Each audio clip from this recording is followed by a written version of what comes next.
অনেকগুলো উপকরণ বাদ পড়েছে, সাথে একদম সাদামাটাভাবে রান্না করেও যে সবার এত প্রশংসা পাবো ভাবতেও পারিনি। একদম কল্পনার বাহিরে ছিল।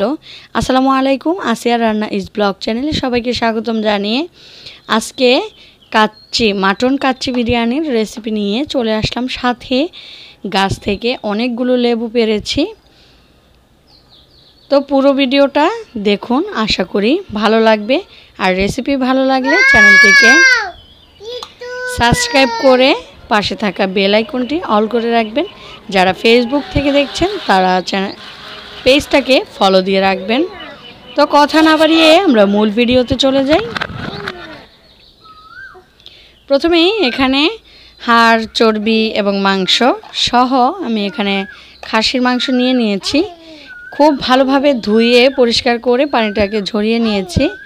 এবার এখানে আমি পেঁয়াজ বাটা দিয়ে দিলাম, বাদাম বাটা দিয়ে দিলাম, কাঁচামরিচ বাটা, জিরা বাটা, টক দই, আদা রসুন বাটা।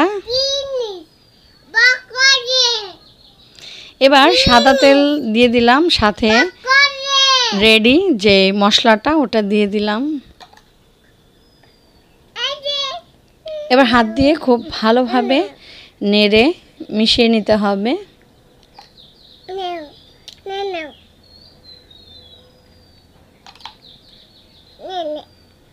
তারপর এখানে লেবুর রস দিয়ে দিলাম। ঘরে অনেক সময় অনেক কিছুই থাকে না, তাই বলে যে আমরা কাচ্চি খেতে পারবো না এমন তো কোনো কথা নেই, তাই না? তাই তো আজকে একদম সাদামাটাভাবেই শেয়ার করেছি আপনাদের সাথে। আশা করি রেসিপিটি ভালো লাগবে। এর মাঝে আমি পেঁয়াজের বেরেস্তা করে নিয়েছি। তো পেঁয়াজের বেরেস্তা করতে করতে মনে হয়েছে যে আমি কোনো লবণ দেইনি খাসির মাংসটা মাখানোর সময়। তারপর খাসির মাংসটার মধ্যে লবণ দিয়ে তারপর আবারও রেখে দিলাম। এবার আমি কাচ্চির যেই চালটা ওটা ধুয়ে নিচ্ছি। আমি সাধারণ যে পোলাওয়ের চাল ওটাই নিয়েছি। খুব ভালোভাবে আমি ঘষে ঘষে পরিষ্কার করে নিচ্ছিলাম সাদা পানি বের হওয়া পর্যন্ত। তো খুব ভালোভাবে পরিষ্কার করা হয়ে গেছে। এবার আমি পানিটাকে ঝরা দিয়ে রেখে দিব। এদিকে চুলায় একটা বড় পাত্র বসিয়ে দিলাম, পর্যাপ্ত পরিমাণ পানি দিয়ে, 2টা এলাচ, 2টা তেজপাতা এবং কয়েক টুকরা দারচিনি, তারপর পরিমাণ মতো লবণ। এবার কিছুটা তেল দিয়ে দিচ্ছি, এতে করে চালটা ঝরঝরে হয়ে থাকবে যখন ভাতটা হবে।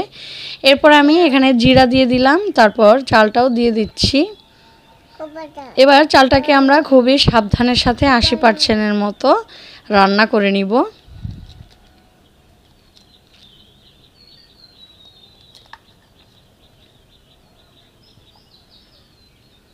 পুরোপুরি যখন বলক চলে আসবে দূরে কোথাও যাওয়া যাবে না, সামনেই থাকতে হবে, কারণ এই চালটা হতে বেশি সময় নেয় না। তাই তো খুব সাবধানের সাথে এই কাজটা করে নিতে হবে। ঠিক এরকম রেখেছি। তো চালটাকে আমি ঝরা দিয়ে তারপর আমি প্রথম লেয়ারটা তৈরি করে নিচ্ছি।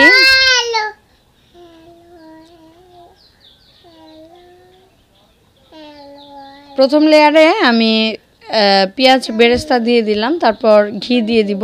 আর এখানে আপনারা চাইলে আলুটা ব্যবহার করতে পারেন। আমাদের আলুটা তেমন পছন্দ না, তাই দেইনি। তারপর আমরা দ্বিতীয় লেয়ারে চলে এসেছি। এখানে পেঁয়াজ বেরেস্তা দিয়ে আবারও ওই যে গুঁড়ো দুধটা দেখিয়েছিলাম না, ওটাকে একটু পানির সাথে মিশিয়ে নিয়েছি।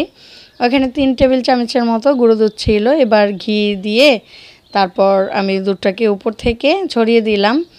এবার সবচেয়ে বড় একটা টিপস, এখানে আমরা যে হাতলটা দিয়ে নাড়বো ওইটারই পিছন সাইড দিয়ে, মানে লম্বা একটা কাঠির সাহায্যে এইভাবে আমরা একটু সেদ্ধ করে দিব। তাহলে নিচ থেকে যে পানির বাবলটা উঠবে ওটাতে চালটা খুব বেশি, মানে ভাতটা গলে যাবে না, একদম ঝরঝরেই থাকবে। আর নিচ থেকে খুব সুন্দরভাবে মাংসটাও কুক হয়ে যাবে। এবার আমি প্রথমে 5 মিনিট হাই হিটে রাখবো, তারপর 40 মিনিট একদম চুলার আঁচটা কমিয়ে দিয়ে রান্না করে নিব। তো আমার রান্না করা শেষ। দেখেন উপর থেকে রাইসটা খুবই ঝরঝরেই আছে।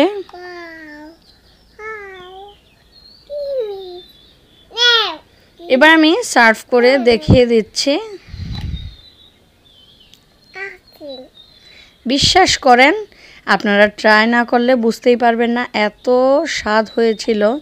আর ঘ্রাণে ঘরটা পুরো মোমো করছিল।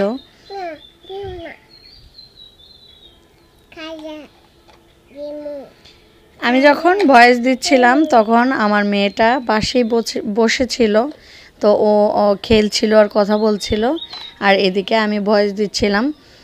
তো আমার মেয়ের কথায় কারো যদি বিরক্ত না হন তো ভালো, আর যদি বিরক্ত হয়ে থাকেন তাহলে ক্ষমার দৃষ্টিতে দেখবেন।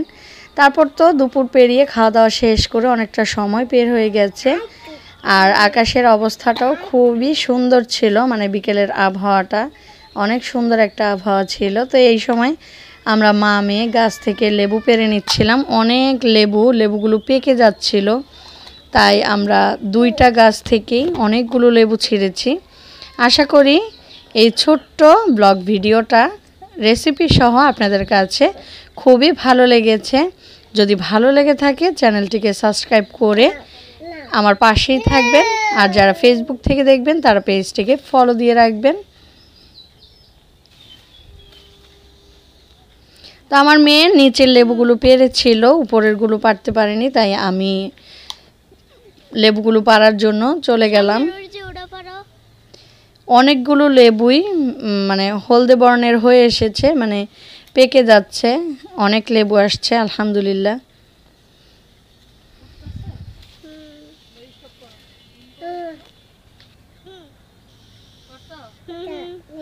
দেখতেই পাচ্ছেন আমি লেবুগুলো ছিঁড়ে নিচ্ছিলাম, অনেকগুলো হলুদ হয়ে আসছে।